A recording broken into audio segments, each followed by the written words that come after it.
mejor que pase para allá.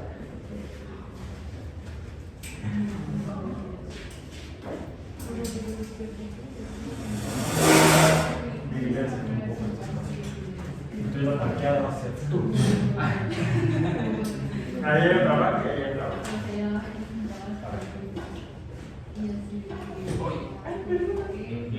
Entonces, ¿te mueves o te quedas? Te quedas, ok. Al gusto del consumidor. Hoy estamos a... Sí, está grabado. Estamos a 15:30. Sí, tengo que mover. Es el problema. Fecha de febrero, imagínate. No, estamos a 2. Sí, ya. Esa no me di cuenta.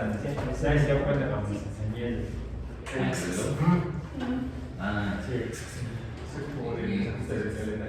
No, después de desajuste del reloj, como es electrónico mecánico, es digital y mecánico, tiene calendario del número de día, pero ya es un disco que va girando. No, eso no es digital. El mecanismo que hace que se muevan las agujas es digital, es electrónico, se le mueve la pila y tengo que ir a cambiarla. Tengo otro, pero ya está fallando mucho, que me dio cuando es el XXX, es para adultos. Este es de los 25 años, cuando cumplí 25 años en la universidad. Luego me dio, cuando cumplí 30 años, me dio otro que es automático, eso se llama mecanismo inercial. Ya el mecanismo que hace funcionar el reloj funciona con base en movimiento. Entonces, como que te estés moviendo, el reloj se está cargando energéticamente y mueve los engranes, pero ese me lo dieron hace 12 años. Ya lleva 42 años. Este año cumplo 42 años. ¿Qué mes? Junio. Bueno, entré a trabajar el 5 de junio, originalmente. Después pedí una licencia por 6 meses, entonces ese tiempo se resta. Y mi antigüedad oficial parte de diciembre del 84.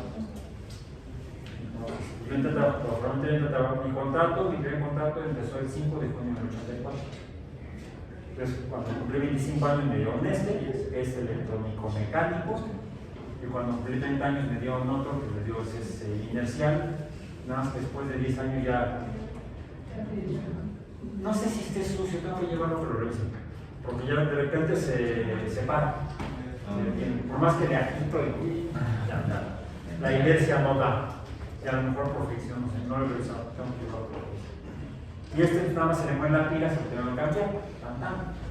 Este es el de XXV. Hoy estamos entonces a 2 de marzo de... Sí me dio otro cuando cumplí 35 años, otro cuando cumplí 40, pero no me gustan, están enormes, parecen relojes de pared. Voy a parecer el conejo blanco de París, cargando un relojote, y de por sí no mejor. 2026. Estamos en física biológica y ahora agarré el quinquilín.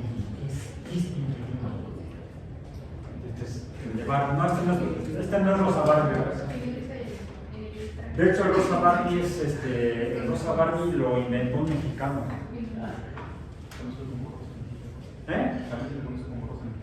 El rosa mexicano lo inventó un mexicano. No, lo hizo popular un mexicano porque ya existía. De hecho, en la Exposición Mundial de Nueva York de 1939, un diseñador mexicano nacido en Tamaulipas, y me fue el nombre, el profesor lo conocí, ya murió, ya tiene un rato que falleció. Fue uno de los encargados de montar el pabellón mexicano en la Exposición Mundial de Nueva York de 1939.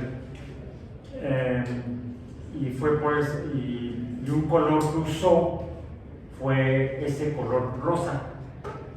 Y fue entonces cuando pusieron el color rosa mexicano. Fue diseñador de modas, dibujante, historietista, autor de historietas. Era un estuche de monerías del señor. Ya cuando lo conocí yo estaba cerca de cumplir 90 años, murió poco después. Y lo conocí porque fundó una escuela, la Academia Mexicana de Arte Secuencial. ¿Qué es el arte secuencial? La historieta. Como son dibujos en secuencia. De hecho, tendría el mismo principio del cine, que son dibujos, son imágenes en secuencia, solo que esas pasan continuamente frente a nuestra vista y nos engaña y vemos la ilusión del movimiento. Si uno junta más imágenes y las hace pasar, tiene una película. Si uno nada más se queda con unos cuantos cuadros, tiene una historieta y los ve uno de uno en uno. De hecho, un dibujante, historietista también, pero gringo, usó esa técnica para hacer dibujos animados. Fue así cuando empezó su negocio de cine animado, y cuando decidió hacer la primera producción el primer largometraje de dibujo animado de la historia, decidió que para poder contarle la historia y explicársela a su equipo de dibujantes, pues era bueno mostrarle la historia a través de una historieta. Le llaman storyboard. Vamos a hablar del concepto de storyboard. ¿Sí? El storyboard es la forma en la que se diseñan las escenas para la producción de cine.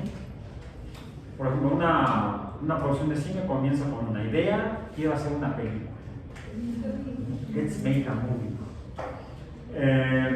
A veces es una historia original, a veces la historia de alguien, una biografía, a veces una historia humana, a veces se basa en alguna novela, en algún cuento.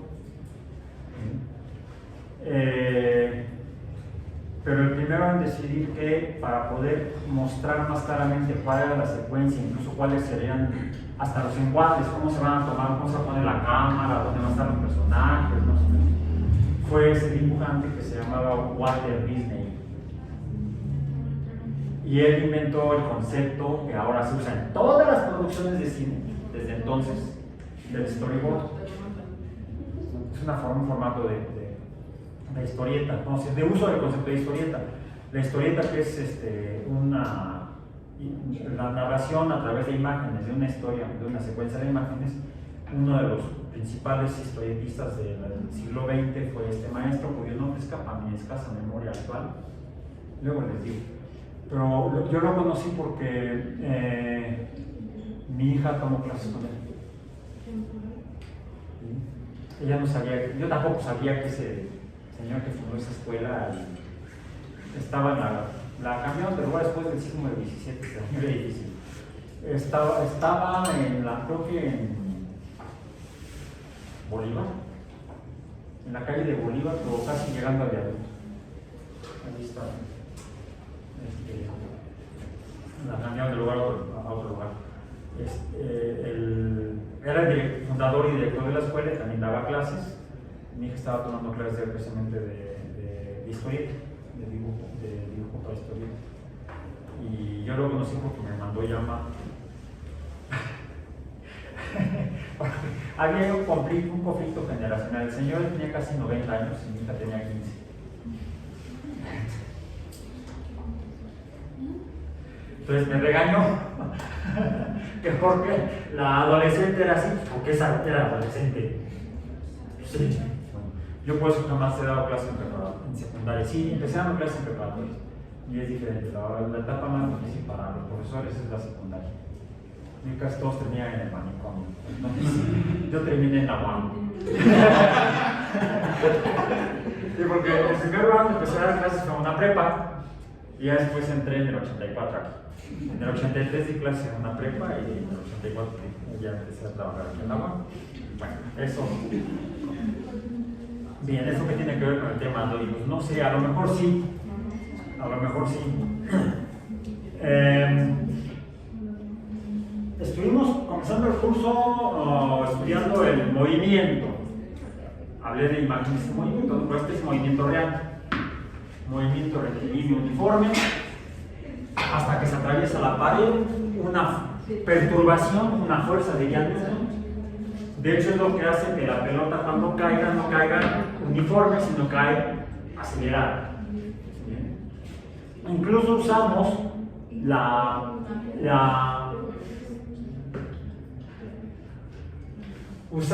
la tecnología del cine, del video digital, para poder estudiar esto.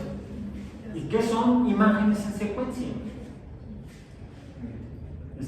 Usamos el concepto de las imágenes en secuencia, pero pasadas rápidamente a nuestra vista a 30 en un segundo, 30 cuadros en un segundo, sería la frecuencia. Cantidad entre tiempo, simplemente cantidad de tiempo es frecuencia. Longitud entre tiempo, velocidad. A ver, mencioné primero. Algo entre tiempo, frecuencia, nu. Longitud entre tiempo, no, tampoco. No es adivinanza, es falta de memoria, estás peor que yo. Sí. Sí, no, en la mi edad y mi estado, ¿cómo estás? ¿Estarás? Rapidez. Estas son escalares. Se definen con una magnitud, un número. Hazme un favor, siéntate. Sí, tú. Estás más fácil de moverte porque nada más caminas hacia la izquierda. ¿Sí? Estas tres cantidades, n, t y u, son escalares, porque se definen solamente mediante un número, no tienen dirección. La longitud, tampoco. La rapidez, tampoco tiene longitud. Es lo que decimos, tiene dirección. Solamente se define con un número o magnitud.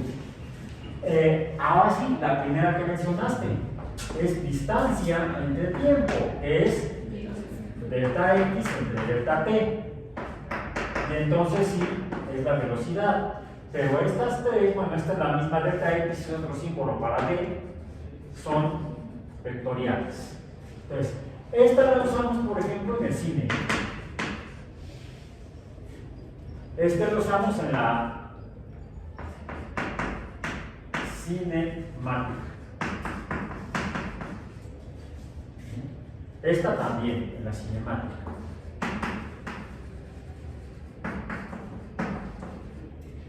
Otra. ¿Qué tal vez parece?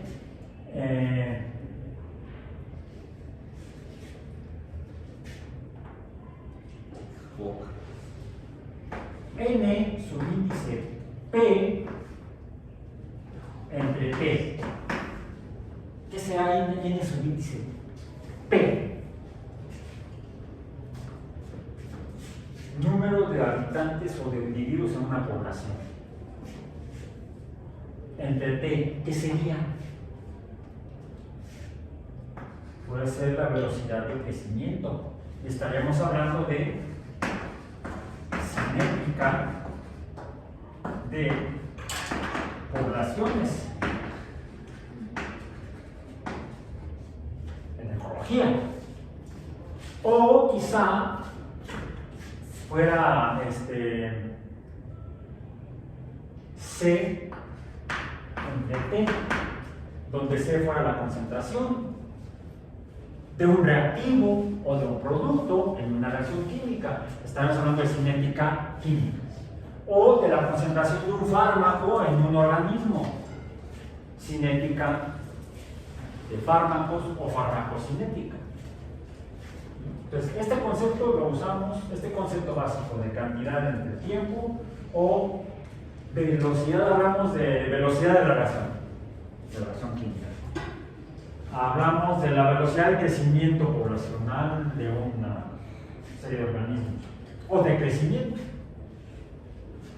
o de personas que se enferman de sarampión Es epidemiología. Es propagación de enfermedades. Entonces, son conceptos ampliamente, o es un concepto ampliamente utilizable. Esto fue hace mes y medio. Estamos más de mes y medio, estamos iniciando la semana 7, hoy 2 de marzo. La semana 7 del trimestre, semana 7, hasta 26 y de invierno. Después hablamos de energía, de aquí surgen los conceptos de energía, pero necesitamos considerar que la pelota no es de palo. Bueno, aunque fuera de palo tendría otra cantidad que debemos considerar. ¿Cuál es? Masa.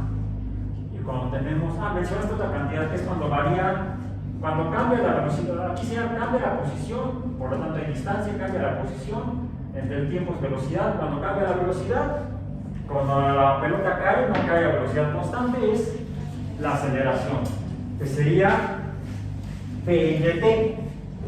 P entre T es aceleración. Cuando tenemos la aceleración de un objeto que tiene masa, entonces tenemos fuerza.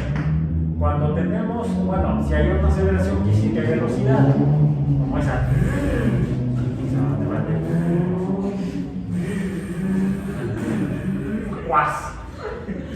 Hablamos de colisiones, cantidad de movimiento, B por M, B por lo que quede del cuates, sería, esto dijimos, es cantidad de movimiento, P. Estas dos también son vectoriales, como la aceleración y la velocidad. Por cierto, si lo que varía es delta V por M,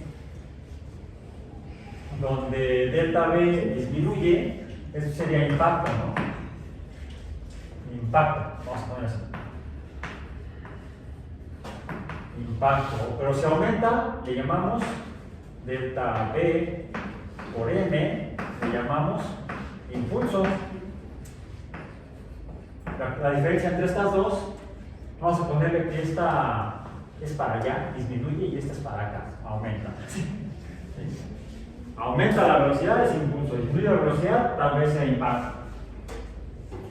Por suerte, si hay una delta V, entonces hay una A negativa, una A positiva. Como por ejemplo, cuando la pelota, en el momento en que tocó con el piso, la velocidad es 0. O sea, tenía una velocidad positiva, pasa a 0, la velocidad final es 0, menos la positiva, que es positiva, el resultado negativo, quiere decir que hay una desaceleración cuando entra en contacto con el piso.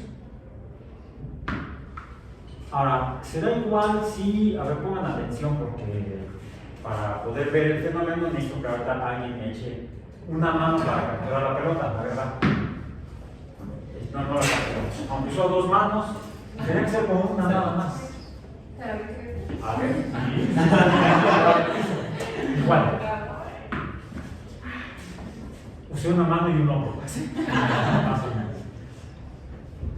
Vamos a probarlo ahora. Va a ser diferente. Lo hice intencionalmente para que cayera atrás de ti, con tu compañero, y usará ¿cuántas manos? Una, así usó una. ¿Cuál fue la diferencia? Entre que haya llegado a su compañera y que haya llegado a su compañero. Si se fijan, exactamente no. Va de nuevo. ¿Ok? Bien bonita, por favor. Bueno, llegó al mismo nivel, más que la banca de punto. ¿Cuál fue la diferencia? El ángulo con el que tocó el piso. El ángulo del impacto. Mientras que para que llegara a su compañera, que está a esa distancia de mí, la lancé desde aquí. Mientras que para que llegara con sus compañeros, la lancé desde acá, el ángulo fue mayor. El ángulo del rebote es igual al ángulo del impacto. ¿A dónde cómo se va a mover? Depende del ángulo con el que llega. El primer ángulo es igual al segundo ángulo. Si yo quiero que la pelota llegue a algún lugar específico, no solamente debo considerar la fuerza, también debo considerar el ángulo. Entonces, los ángulos también son otras cantidades que debemos tomar en cuenta. ¿Cómo medimos los ángulos? Con mucho cuidado. ¿Con qué medimos los ángulos? Con un angulómetro. No, se llaman transportadores. ¿En qué unidades medimos los ángulos? Hay dos unidades que podemos usar, los grados o los radianes. Ya hablamos de ellos cuando hablamos del movimiento circular, ¿no? Un movimiento de un círculo completo son 360 grados. Los mencionamos también cuando hablamos del movimiento oscilatorio, el del péndulo, o el de los péndulos, sean colgantes o sean invertidos. Por cierto, pero no importa. Ya no muy olvidadizo. Bien. Ángulos. Impactos. Con el impacto con la pelota con el piso. Pónganse que el ángulo del impacto es igual al ángulo del impulso en el caso de las colisiones. Y lo que se está moviendo la masa. Vimos, y ustedes la semana pasada, el martes de la semana pasada que tuvimos en la sesión en el aula de laboratorio, les presté unos resortes de ese estilo.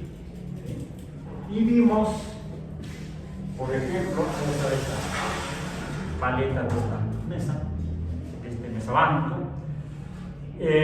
Hicieron varios ejercicios. Hicieron uno donde veían cómo se perturba el resorte y se producen ondas transversales, y también vimos que se pueden producir ondas longitudinales.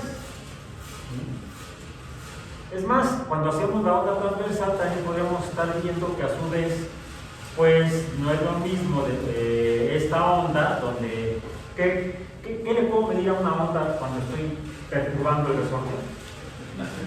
La frecuencia, no, el número de veces que la perturbo, 1, 2, 3, 4, 5, 6, entre unidad de tiempo, 1, 2, 3, 4, 5, 6.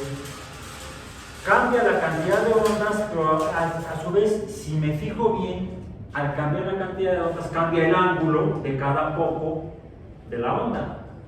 Recordemos también, para poder medir eso necesitamos echar mano del cálculo diferencial, porque no son líneas rectas. No es el ángulo entre dos líneas rectas, es el ángulo entre líneas curvas. O incluso dentro de una misma línea curva que va cambiando el ángulo en cada punto de esa línea curva. Y a eso le llamamos la derivada de la función que describa la línea curva. El ángulo de la línea tangente en cada punto sería la derivada. Es importante que manejemos ese concepto. Por eso es que están viéndose la necesidad de estudiar el cálculo diferencial en este trimestre. Pero también, lo que no observamos en el caso de cuando perturbamos el resorte de esta manera, en el que la perturbación la produzco en un extremo del resorte y veo cómo se va pasando a lo largo del resorte hasta llegar hasta el final. Y podemos decir que mientras que esta onda, que sería en la cual lo perturbo a través de la línea del resorte solamente estirado, y sería como si yo hiciera esta. Fíjense, aquí estoy perturbando ambos lados. ¿Y qué sucede? Se producen las ondas. Si perturbo un solo ángulo, parece que, bueno, se producen las ondas, pero parece que la onda se mueve de mi mano izquierda hacia mi mano derecha. A ese que se vería diferente a cuando muevo ambas manos. Parece que el resorte nada más en cada parte se mueve hacia adelante, hacia atrás mío, hacia adelante y hacia atrás, como que nada más hay un movimiento solamente transversal, mientras que si muevo una mano parece que la onda comienza en la mano izquierda y pareciera moverse hacia la mano derecha. Pues sí, podríamos encontrar que hay dos tipos de ondas que podemos ver aquí. Primero, ondas. Podemos escribir inicialmente estos dos tipos de ondas, en el caso de resortes mínimos. La que observo cuando nada más lo empujo, ¿sí? Y el resorte no se tuerce, vamos a decir, nada más cambia la distancia entre espirales. Y a esas ondas les llamamos que corren en la línea del... Cuando está el resorte que no le pasa nada. Cuando algo está que no le pasa nada, dijimos que se le podemos llamar reposo o equilibrio. ¿Sí? Aparentemente no le pasa nada. Cuando le pasa algo, pues sí, se está cambiando la longitud o el espacio entre espirales, pero no está pasando nada con el resorte a lo largo de la línea del equilibrio. Sin embargo, sí se está perturbando y a eso le llamamos una onda lineal, ondas lineales. Hay ondas lineales, vamos a decir. Cuando la perturbación ocurre a lo largo de la línea de equilibrio. Incluso el yo-yo que baja y sube. Si una perturbación lineal se llama una onda de tipo lineal. Que es diferente, es evidentemente diferente cuando lo que hago es perturbarlo perpendicular a la línea de equilibrio. Y entonces veo lo que sí la que popularmente la gente luego identifica como una onda. A esas ondas que pasan a través de la línea de equilibrio les llamamos transversales.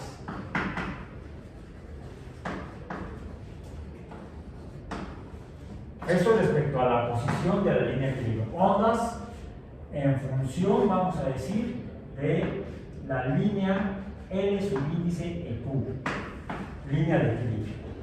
¿Sí? Son estas dos, esta y esta.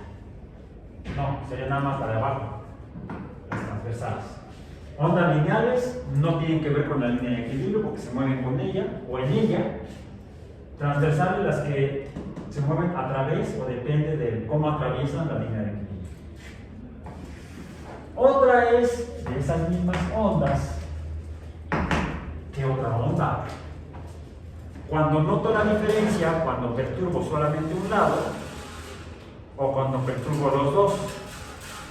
Cuando perturbo los dos es como cuando aquí primero está colgando, pero aquí lo que estoy viendo es la fuerza de gravedad. A como G, que está actuando sobre la M del resorte, la masa del resorte. ¿Sí? Y fíjense que lo mismo ocurre cuando lo hago así.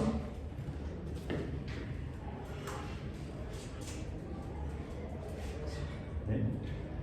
¿Qué diferencia hay? La distancia entre espirales. Va aumentando la distancia y parece que tiene que ver con la cantidad de resorte o masa de resorte que hay que cuelga de cada poco. Al final cuelga muy poquita masa de resorte y por eso la distancia entre espirales es menor. ¿Sí? La fuerza es proporcional a la cantidad de la masa, lo que dice aquella segunda ley de Newton. La fuerza es proporcional a la masa. Aquí la estamos viendo la fuerza de gravedad actuando sobre el resorte. Y mientras mayor sea la fuerza, mayor será la perturbación que recibirá el resorte. Y quizás por eso el resorte cae así. Primero cae lo de arriba y al final cae donde hay menos masa. Y después cae todo junto. Y los físicos se llevan un exceso para explicar esto. El circonio no nace 300 años. Son medio lentos, yo creo. Bien. Otra característica que veo yo, la cerramos de aquí, pues está cayendo en lugar de. Pero ese movimiento, ¿cómo sería? Sería lineal. ¿Sí? Este no es lineal, sería transversal. Entonces, podríamos aplicar la perturbación transversal. Estamos viendo la onda transversal, pero se ve igual a cuando lo hago eliminando la fuerza de gravedad. ¿Cómo lo hago? Simplemente lo reposo sobre la mesa. A la fuerza de gravedad la neutralizo, digamos que está en equilibrio vertical, y ahora me muevo hacia adelante y hacia atrás. ¿Y qué es lo que se ve? se ve un movimiento parecido, como que vamos a decir la parte del medio del resorte baja y sube, ¿sí? Y no se va a ningún lado. Diferente a cuando lo veo así. Acá el problema es que me complica la interpretación del fenómeno la gravedad, pero aún así veo como que la perturbación va de mi mano izquierda a mi mano derecha. Mi mano izquierda está perturbando, mi mano derecha está en reposo. Y de hecho están produciendo dos ondas diferentes.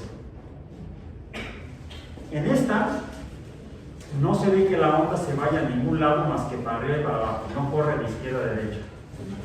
En esta pareciera que corre de izquierda a derecha o de derecha a izquierda. Es más claro cuando neutralizo la gravedad. Aquí solamente se mueve hacia adelante, hacia atrás, cierto que depende de la frecuencia, pero se ve diferente a cuando solamente lo muevo de un lado o del otro. Pareciera que cuando hago una perturbación de solamente un lado, la onda se moviera de un lado hacia el otro, ya sea de mi derecha a mi izquierda o de mi izquierda a mi derecha, como si la onda se moviera. Podemos encontrar en función de esa observación otros dos tipos de clasificación de las ondas, que serían, uno, aquella en la que parece que no sé, solamente se ve la onda, la perturbación, pero no se ve que se traslade, vamos a decir linealmente o longitudinalmente, sino solamente transversalmente, ya sean las ondas estacionarias.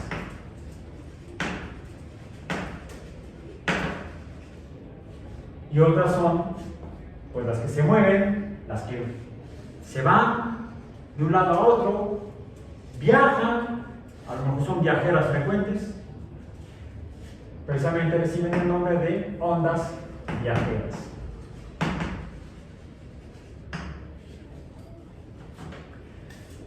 Otra actividad que hicieron la semana pasada cuando les prestaban los vasitos de precipitado es que eran vasos de diferente longitud, además de diferente diámetro, y por lo tanto, como centro tridimensional de diferente volumen, que de un poco en la longitud. Y sin morirse, recordemos que se mueven como cuando los perturbaron ustedes con la varilla de vidrio.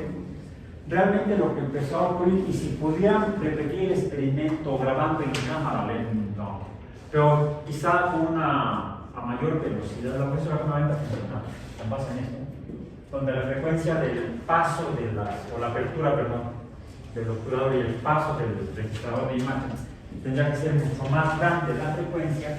Al reproducirlo a velocidad normal de 30 por segundo, en 3 segundos, pues vemos como que se mueve.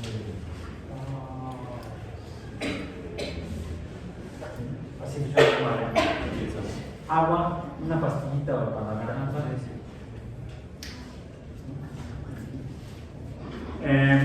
Estás tomando agua fría.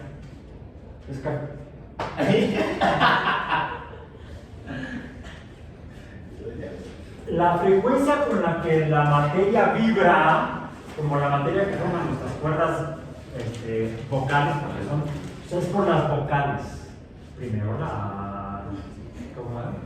verás si tiene la A con sus dos patitas muy abiertas, y luego la I, pasando los pies,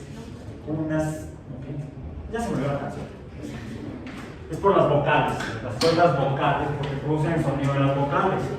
Solamente abrimos la boca, si acaso cambiamos la forma de la abertura, hacemos pasar aire por las cuerdas y entonces las perturbamos y empiezan a vibrar, un fenómeno ondulatorio periódico.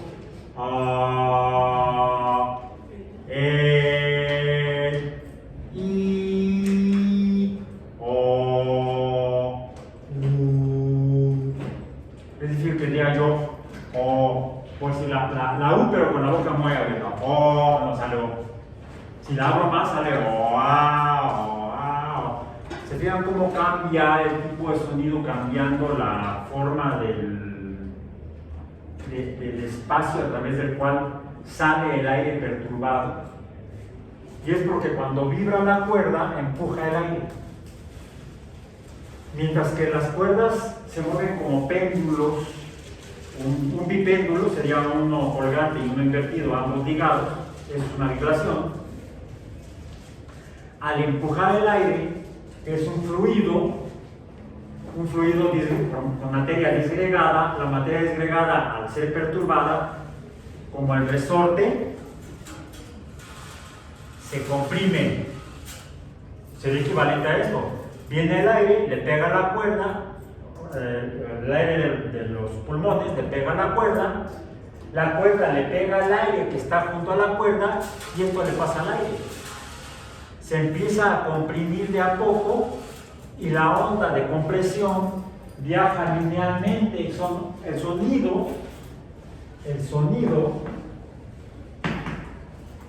son ondas longitudinales, lo pone así long, no de largo, no está en inglés, está en español.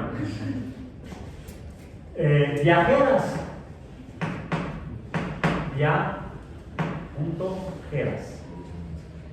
Ondas longitudinales viajeras, ¿qué es el sonido? Normalmente vemos representaciones del sonido en los libros de física como si fueran ondas transversales. No. A lo mejor podemos registrar sus parámetros físicos ondulatorios mediante funciones sinusoidales que son ondas. Pero la forma física real de las ondas acústicas del sonido son ondas longitudinales viajeras. Solo que se propagan en las tres dimensiones, que es donde está el objeto que está siendo perturbado y perturba el aire a los lados, arriba y abajo, y en todos los ángulos correspondientes del medio en el que se encuentra. Por eso, aunque quieras hablar nada más a la persona que está frente a ti, pues también están escuchando los de atrás. Nada, ay, no quiero que oigas, voy a hablar para allá. No, pues no. ¿Por qué se propagan los chismes? Porque la gente no entiende la física de la acústica. Por eso pasan a los chismes los ignorantes, pero la gente que sí conoce, la gente que sí ha estudiado y entendido. Por eso es importante estudiar. Bueno, algo que entonces vemos es que tiene que ver con la materia. ¿Qué tan disgregada o qué tan agregada está la materia? Porque otra forma que podemos confirmar es, a ver, alguien que pegue su oreja en aquel lado del pizarrón. Yo. Si tú pegas tu oreja en aquel lado del pizarrón. Porque una forma en la que quizá podamos hacer que sea menos fácil que se propaguen los chismes es, solamente te lo voy a contar aquí. Sí, escucho. No, ya te escucho. Es que tengo que hacer. Aquí hay pruebas que se alcanza a propagar el sonido, pero seguramente no lo escuchan igual ustedes. Cuando estoy hablando así. Sí, escucho. Muy claramente. Porque ustedes están percibiendo la propagación de las ondas longitudinales entre materia que está separada, que es el aire. Mientras que su compañero está escuchando la misma onda, pero propagada en un medio más compacto, más denso, donde la materia está más agregada, y entonces viaja a mayor velocidad y de mayor completitud material la onda mecánica. El sonido son ondas mecánicas, ya puedes pasar a... Gracias. ¿Cómo funciona el problema? Es que ya todo el mundo está acostumbrado al celular, sobre todo cuando vamos manejando, con el pinche celular de mamá. ¿Pero por qué chocan? Es que están practicando el impacto. No. Está hasta prohibido por reglamento en muchos lugares. Y además venden soportes de 20 pesos. Sí, ¿verdad? No, más que. Pero cuando éramos niños en mis tiempos, ya existían las latas de leche condensada. Y no voy a hacer el anuncio porque además al entonces lo tengo boicoteado. Bueno, es un boicot racional porque he comprado otra marca y la verdad no sabe igual. Entonces, para hacer algunos postes tienes que comprar esa marca. Entonces, es un boicot lo más completo posible. Por ejemplo, sus chocolates no los compro. De esa empresa, no. Lo que sí compro es la leche condensada. ¿Para qué se usaban esas latas de leche condensada? Por ejemplo, los juegos de infantiles. Le pedías a tu papá o a tu mamá que le hiciera un hoyo a la lata que ya estaba vacía, le amarraban un cordoncito y se ponían a hablar por el teléfono de lata del cordón. ¿Cómo se propaga? A través de la vibración de la onda mecánica acústica longitudinal viajera a lo largo del hilo, a lo largo del cordel. Mientras más denso sea el cordel, mejor transmite el sonido. O sea, no lo hagan con estambre de la abuelita. Mejor usen el hilo de la caña del tío que va a pescar. Bueno, va a pescar un pescado. En fin, bueno, ok. Entonces, podemos empezar a identificar unas características de todos los fenómenos, de estos fenómenos ondulatorios. Las ondas entonces se propagan. Se propagan a través de la materia, por ejemplo. Por cierto, voy a pegar la oreja en el pizarrón. Ahora voy a hablar así, como lo oyes. Lo oyes.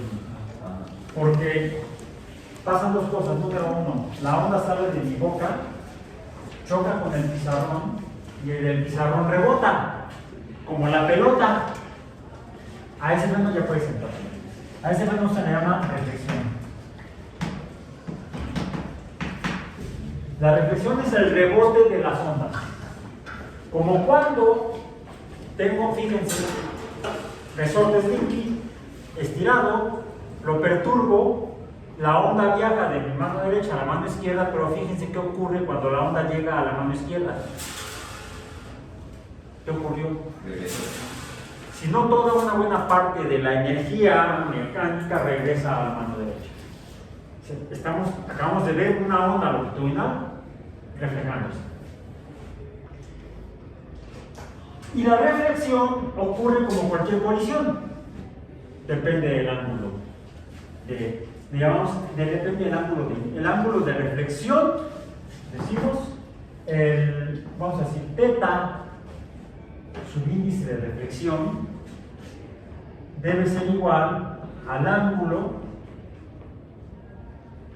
de incidencia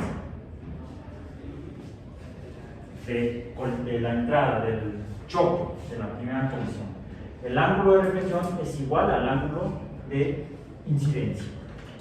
O sea, si el ángulo es pequeño, con el que llega el sonido, se va a reflejar en un ángulo pequeño. Si el ángulo es grande, se va a reflejar en un ángulo mayor, en el ángulo igual al que incide la onda correspondiente, la onda acústica. De eso depende de dónde escuchemos mejor hacia el sonido que estamos tratando de escuchar. Por ejemplo, si yo hablo hacia el pizarrón de esta manera, me van a escuchar mejor ustedes. Si yo hablo al pizarrón ahora en esta dirección, me van a escuchar mejor los que están a mi izquierda que los que están a mi derecha. Más ondas se propagan hacia la izquierda que hacia la derecha por el ángulo. Si yo le hablo de frente al pizarrón, lo más probable es que me estén oyendo igual en ambos lados. Digamos que rebotan igual para ambos lados, porque sería un ángulo recto respecto a la superficie del pizarrón. El ángulo de reflexión es igual al ángulo de incidencia. Y el otro es que si alcanzaste a escuchar aún en la oreja pegada al pizarrón cuando le hablé a la distancia al pizarrón, ¿sí? Procede diferente, porque cuando una onda pasa de un medio en el cual se está propagando a otro medio cuya densidad es diferente, otra vez la materia. ¿Qué diferencia entre sólidos, líquidos y gases? La agregación o disgregación de la materia. Si hay más materia en el mismo volumen, en el mismo espacio, en la misma unidad de volumen, entonces lo que varía es la densidad. Entonces también debemos considerar la relación masa entre volumen, esto sería la densidad, porque hay otro fenómeno que se llama refracción, que está en función de dos variables. Primero, la refracción está en función del ángulo, nada más aquí son dos ángulos, porque casi siempre la onda llegó al pizarrón en un ángulo, entonces sería la diferencia entre la densidad del aire y la de la madera del pizarrón cuando llega el sonido, que sería el ángulo de entrada, y el otro sería el ángulo de salida del pizarrón, que es más denso al aire. Porque aunque tiene la oreja pegada al pizarrón, en realidad no está el sensor de ondas, que es el tímpano, no está pegado al pizarrón. Hay aire entre el pizarrón y el tímpano. Entonces pasa del pizarrón sólido, altamente denso, al aire dentro del oído medio, que es mucho menos denso el aire que el pizarrón.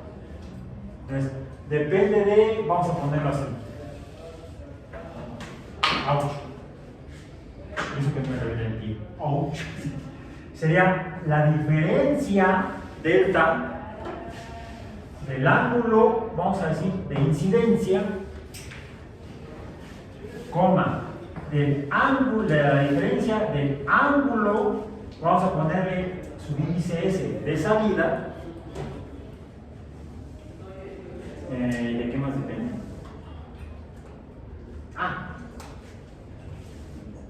Y de la diferencia de densidades. O sea, ¿cómo pasa, por ejemplo, del aire al pizarrón? De la diferencia de densidades entre el aire y el pizarrón y de la diferencia del ángulo o del ángulo, el ángulo que es del ángulo, no es la diferencia del ángulo, está más el puro ángulo. Tiene una variable, un símbolo más. Entonces, el ángulo de incidencia, coma, el ángulo de salida y la diferencia de densidades. Ahora sí está bien, completo. De esto depende la refracción. Las ondas, como las ondas acústicas, se propagan en el medio, en el aire, en la madera, se reflejan cuando chocan los medios con materias diferentes, incluso en el mismo aire puede ocurrir que se refleje. Se refractan, cuando hay diferencia de densidades, entonces se refractan. ¿Qué otra propiedad tienen? Ya me acordé. Voy a hacer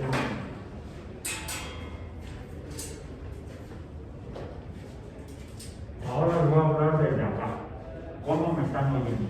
¿Igual o diferente? Diferente. Sí se propaga a través de la material de la mochila, pero no se propaga igual. Y no es exactamente porque se esté reflejando o se esté refractando, sino parte de la energía de las ondas por impacto, por conservación del momento, vamos a decir, P1 es igual a P2 de momento, la cantidad de movimiento del aire que está vibrando. Una parte se queda en el material a través del cual está intentando propagarse o pasar. A eso se le llama absorción. Por cierto, tenemos un sinónimo de propagación, que es la transmisión. Las ondas emiten. Aunque sean estacionarias, la energía se transmite. La ondando, está medio loco eso, pero así funciona. Entonces, las ondas se propagan o transmiten, se reflejan, se refractan y se absorben.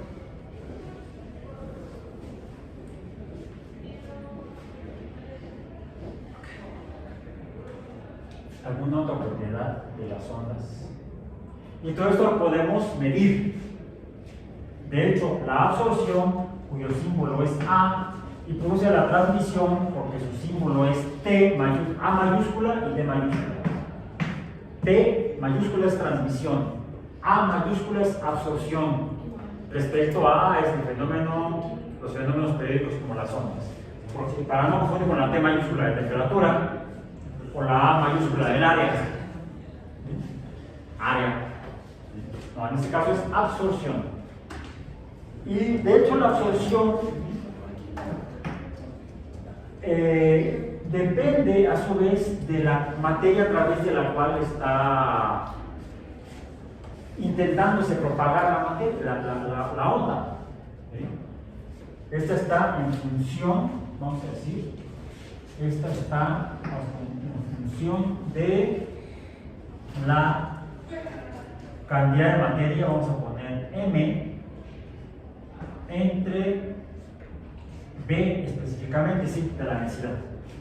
Pero lo quiero poner así y no como ρ, para que quede claro que depende de la materia. Depende de la materia. Y de algunas otras características que no voy a abundar ahora. Eso es en cuanto a las ondas acústicas. Y de hecho cualquier tipo de onda. Cualquier tipo de onda. Hay otro fenómeno que también ocurre en las ondas. Y voy a decir que guarden silencio porque voy a usar la tableta y no trae como que la altavoz, la bocinota como lo tienen ahí en el puesto de tallos, con el taller mecánico.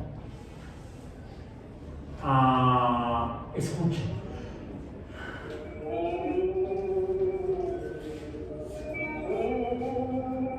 Imaginen un objeto en movimiento que emite ondas. Podrían ser ondas de luz, tal vez ondas de sonido o cualquier tipo de onda.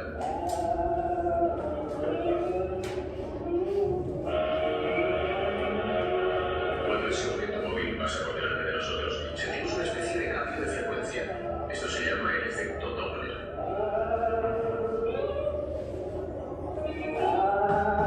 Esto está conduciendo una locomotora en todo el silbato siempre le sonará igual. Esto se debe a que está usted moviéndose con la fuente del sonido. Pero si está al pie de la vía cuando pasa el tren, oirá ese familiar cambio de tono, el efecto Doppler.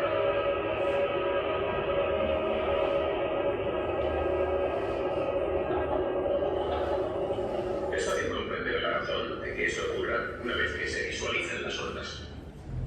Un tren inmóvil emite ondas de sonido en círculos perfectos, como las olas de un estadio. Arranquemos el tren otra vez.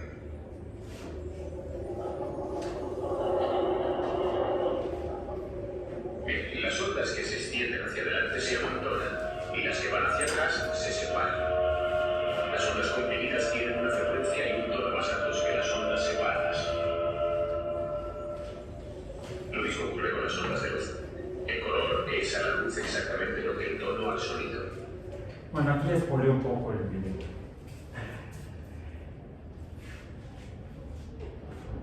Esto que es el efecto Doppler.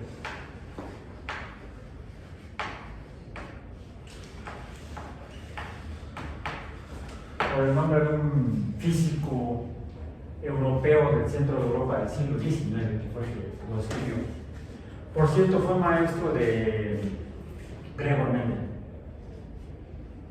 en la Universidad de Monrovia, donde estudió Mendel, donde lo mandaban a estudiar del monasterio en el que estaba, cerca de la orden a la cual pertenecía.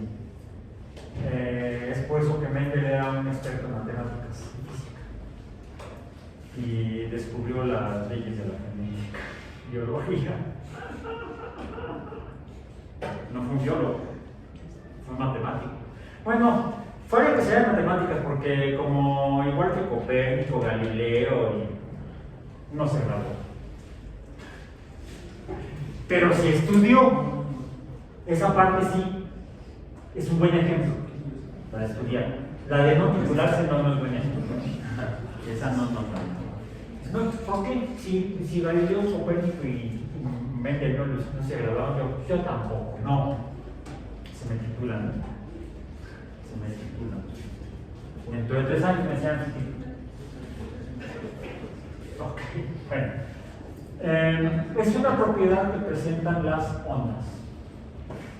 Sabemos que un objeto está en reposo si el sonido que produce no cambia de la frecuencia en cuanto al sonido. Esto tiene que ver con el tono.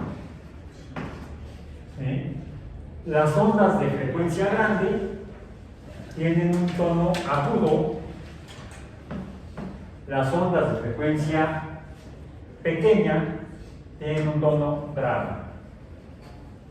Recordemos que la frecuencia es inversamente proporcional a la distancia entre ondas, que es la longitud de onda. Lambda es longitud de onda. Es proporcional a el inverso de lambda. Lambda es la distancia. Esto es lambda. La distancia entre periodos, vamos a decir, entre donde inicia una onda y termina, y la siguiente. O podemos algunos, no sé, la distancia entre cresta y cresta, pero pues cresta es un cuarto de periodo. O entre valle y valle, hablando de ondas transversales. Finalmente vienen lo mismo, salvo que sean ondas atenuadas. ¿A qué me refiero con ondas atenuadas? Mucho cuidado, porque a veces vemos gráficas de ondas que se ven así.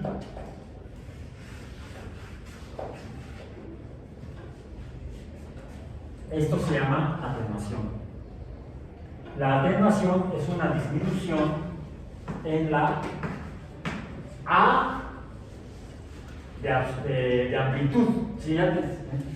Tenemos 3 cantidades que representamos con la A mayúscula: el área, la amplitud y la absorción. Entonces nada más especifiquen cuál de todas las A's están registradas. En este caso es la amplitud de una onda transversal. Esto se llama atenuación. Y en el caso de las ondas acústicas en particular, ¿sí?, la amplitud es la cantidad que nos describe físicamente lo que es el volumen de una onda acústica. Por ejemplo, esta es una onda acústica de baja amplitud, mientras que esta es otra onda acústica de gran amplitud, de amplitud mayor que esta. En cuanto a la frecuencia, ¿lo vieron en los vasos? Largos, cortos, sonaban igual, ¿el tono era el mismo? No. Es más, lo que quedó grabado cuando me prestaban los vasos y los percutí, así se llama cuando los golpeas, percusión. De hecho, que los instrumentos de percusión, ¿cuáles son?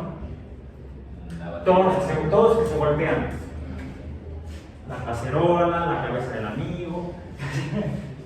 Ahí está la cabeza del amigo. El tambor, los tambores, los platillos, incluso los que se golpean así. ¿Cuáles? Las claves. Sí. Todo instrumento musical que se golpee es un instrumento de percusión. Entonces, los instrumentos de percusión, en el caso, yo percutí los vasos, se va a haber sido como instrumentos de percusión, y los vasos más largos, más grandes, daban un tono grave, y los vasos pequeños daban un tono agudo. Porque al ser más cortas, la longitud de las paredes del vaso pequeño vibran con mayor frecuencia, diríamos a mayor velocidad o rapidez, o más vibraciones en tu unidad de tiempo. Mientras que mientras más largo, más grande es el instrumento, la campana, diría Galileo, o el badajo de la campana, ¿sí? Son más largos, tardan más en moverse, en vibrar, la frecuencia es más pequeña y entonces el tono es grave. Por ejemplo, este es un tono grave, este es un tono agudo, este es un tono agudo de baja amplitud, este sería el mismo tono agudo con mayor amplitud. Este sería un tono grave con baja amplitud. Y este sería el mismo tono grave con mayor amplitud. Son los dos fenómenos que simultáneamente estamos observando y ocurren cuando tenemos ondas. Siempre hay alguna frecuencia y siempre hay alguna amplitud. Puede ser frecuencia grande, amplitud pequeña, o puede ser amplitud grande y frecuencia pequeña cuando hablo así, como si tuviera voz de hombre. Ay, mi hermano se burlaba de mí cuando era yo chico, me decía voz de pito de calabaza. Con todo y voz de pito estaba yo en el coro de la escuela. Sí, estaba con los contratenores, los llamaban. Por ser hombres, a las mujeres se les dice sopranos. Sopranos es mujer, contratenores es hombre. Ambos son sopranos, ya déjense de vacilar. Soprano, contralto, tenor, Y contra no sé quién, bajo y más bajo. Más bajo has caído. De hecho, mi hermano es barítono. Actualmente canta ópera. Yo actualmente canto en la regadera. Bueno, ok. Eso es en cuanto a este tipo de ondas. ¿Pero qué onda? Traje aquí mi afinador de la guitarra.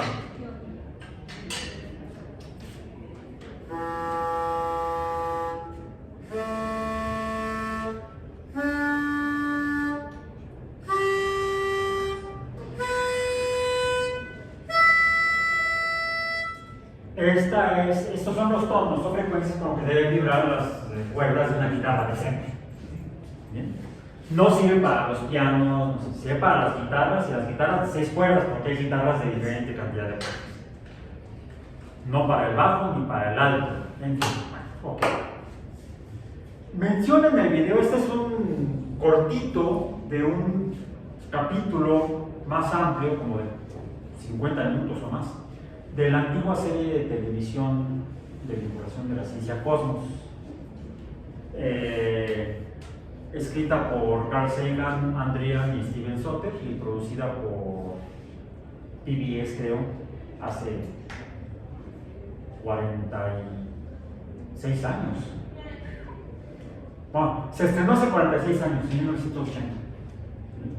Tardaron 2 años en la producción. Empezaron a producir en el 78, terminaron en el 80 y lo estrenaron en el 80. Y en este capítulo, donde nos explica de manera muy clara el fenómeno del efecto Doppler, comienza mencionando que las ondas podrían ser de luz. ¿Qué es la luz? ¿Qué es la luz? ¿Qué carambas es la luz? Para poder afirmar que la luz fueran ondas, necesitaríamos ver que ese fenómeno llamado luz se propague. Pues sí, se propaga a través del aire. ¿Sí? E incluso puedo ver que se propaga también, perdón si te la apagué, de los polvitos mágicos de la Tierra. Vemos el gis que está aquí suspendido en el aire. Aún así se está propagando, pero en cada poquito de aire, en cada poquito de gis se está reflejando. A ese fenómeno, cuando la luz en particular se refleja en un poquito y entonces cada reflejo va en diferentes direcciones, a eso le llamamos, aquí voy a poner propiedades de la luz, dispersión. ¿Pues qué creen? El sonido también. dependiendo del medio a través del cual se propague o se transmita, si el medio está disgregado, las ondas acústicas pueden desviarse a otros lugares. No es lo mismo que oigamos sonidos, incluso fuertes, en un ambiente seco que en un ambiente húmedo, porque las partículas de vapor de agua suspendidas en la atmósfera dispersan el sonido. Entonces la dispersión sería una variante de la reflexión. Ahora, ¿la luz se propaga? Sí, la vimos. ¿La luz se refleja? Pues si no, no veríamos. Vemos la luz de la lámpara reflejada en el pizarrón, incluso vemos ahí el puntito de la lámpara. ¿Lo ven igual? ¿O lo ven diferente?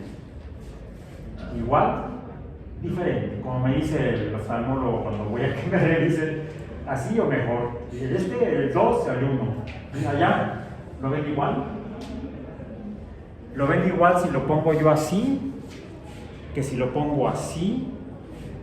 Además, bueno, es que quizá tendría yo que usar un instrumento que modifique mejor la dirección, la desviación de la luz. Ahí está. Es más, tiene hasta la forma de... ¿Qué es eso? Cambio el ángulo pequeño, allá se ve como si fuera un ovni. Lo voy a hacer aquí para que también se vea en el video. Ahí está. Ángulo 0. Empiezo a aumentar el ángulo y la posición en la que se refleja la luz varía porque depende del ángulo de incidencia. El ángulo de reflexión es igual al ángulo de incidencia. La luz, entonces, también, ¿dónde quedó el X? Acá está. Se refleja. La luz se refracta, sí, cuando pasa de un medio de una densidad a otro medio de densidad diferente. Uy, vean.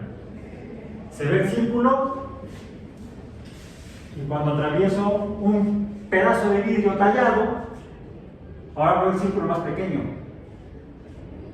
más pequeñito, más grande. Bueno, se vuelve a ser pequeño. ¿Sí? Aún así se está desviando el perímetro del círculo a la parte central. ¿Sí? Y vean la parte más iluminada, ese circulito. ¿Bien? Ahí está, grandote, pequeño. Se está refractando. Y no solo eso, voy a cambiar el tipo de curvatura del pedazo de vidrio. Cuando vamos a cambiar pues a algo diferente más. Ahí está. Ahí va. ¿Qué onda? ¿Dónde está? Veo una sombra. ¿Cómo que veo una sombra? Si puede pasar la luz a través de esto, ahí está. La luz, con, sin, con. Pasa, sin pasa. Me refiero a ver lo estoy viendo en la cámara. Pero acá veo como que no pasa. Bueno, vean. Ahí está. ¿Sí lo pueden ver? Ahí ven, aquí está por arriba. Sí. El círculo.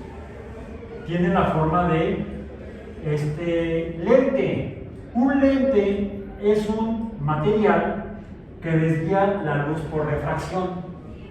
Depende del ángulo de incidencia, depende del ángulo de salida, pero también depende de la diferencia de densidades del material a través de los materiales a través de los cuales se está transmitiendo la luz. Primero pasa a través del aire y luego a través del material de lente. Por cierto, este no es de vidrio, este es de policarbonato.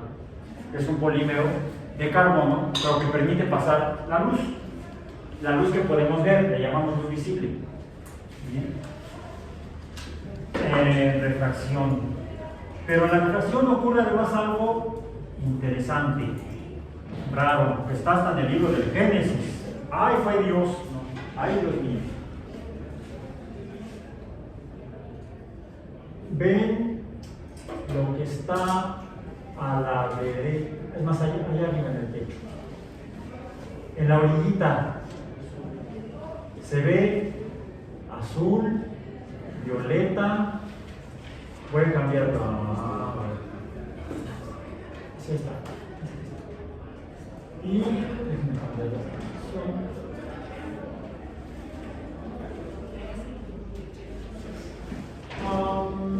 ahí está. De un lado se ve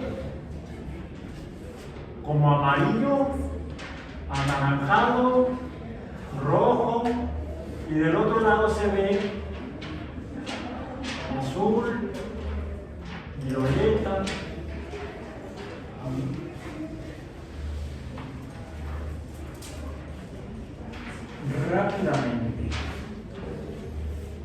Rápidamente. ¿Dónde está? Aquí está. Es más, antes. ¿Han visto esto, no? Sí. Un CD, un compact disc. Ahí está. ¿Pueden ver la luz? ¿Sí? Sí. Aunque se ve amarilla. ¿Se ve amarilla? Bien. Y si le pongo el disco compacto entre ustedes, ahora se lo pongo a ustedes, ¿se ve igual? Ahora Se ve un arcoíris. se ven los mismos colores, salvo que aquí se alcanza a ver el verde. Ya está. Que vimos de la lamparita esta. Ahí está. ¿Lo ven igual? ¿Se ve igual al de la vela? No. No se ve igual al de la vela. Acercarme para acá para que se vea un poco mejor. No, aquí ahí está. Se ve en la orilla. Bien. Acá no tanto. Acá no tanto. Se ve mejor cuando veo otra vez. Varía dependiendo de cada material. Es más, vamos a llegar con este, con el que vamos a acabar con la famosa vela de la otra vez. Vela. Vamos a ver cómo la ven. Así que, ¿cómo la ven? ¿Se ve igual a las otras dos? No. Acá, ¿cómo la ves? ¿Cómo la ven? ¿Ya?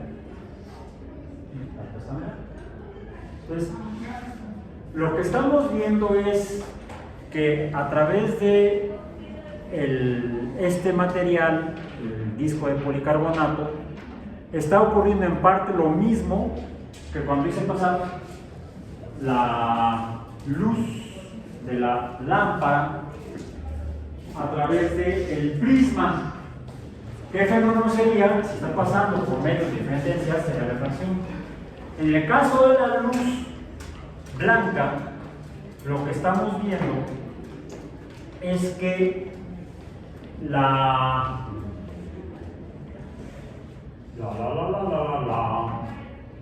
luz blanca no existe. Es producto de la combinación de luz de colores diferentes. Y por eso vamos a entrar estos gises. ¿Cuáles son? Primero vemos el rojo. Luego, ¿cuál vimos? ¿Cuál vimos? ¿Cuál es? Naranjas las que venden para jugo anaranjado. Que las naranjas que decía son anaranjadas. Las encuentras amarillas, verdes, más o menos. Cafés, en serio. Luego, amarillo, bolillo. Luego, verde, limón, que luego tampoco son, los limones son verdes. Hay verdes, pero también hay otros colores. Luego,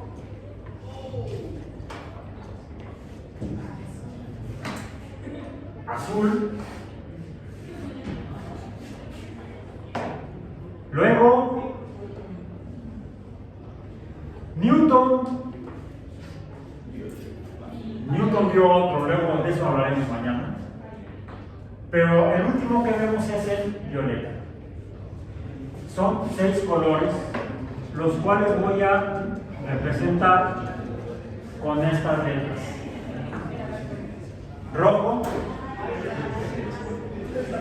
anaranjado, amarillo,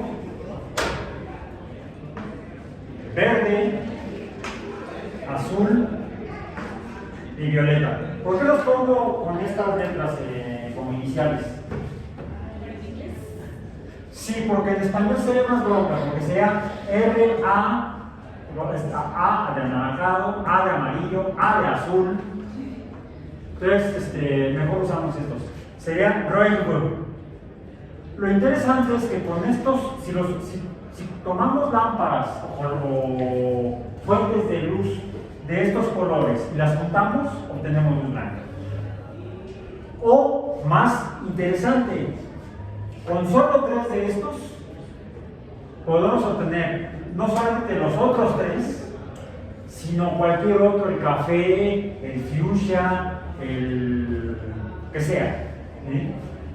Y aquí hay 2 clasificaciones diferentes. Una que es en estética, en el cual se distinguen el rojo, el amarillo y el azul como primarios, y los otros, el anaranjado, el verde y el violeta, como secundarios. Sin embargo, en la producción artificial de colores y de luz, se usan el rojo, el verde y el azul o el código RGB. Lo demás lo veremos mañana. Por hoy terminamos.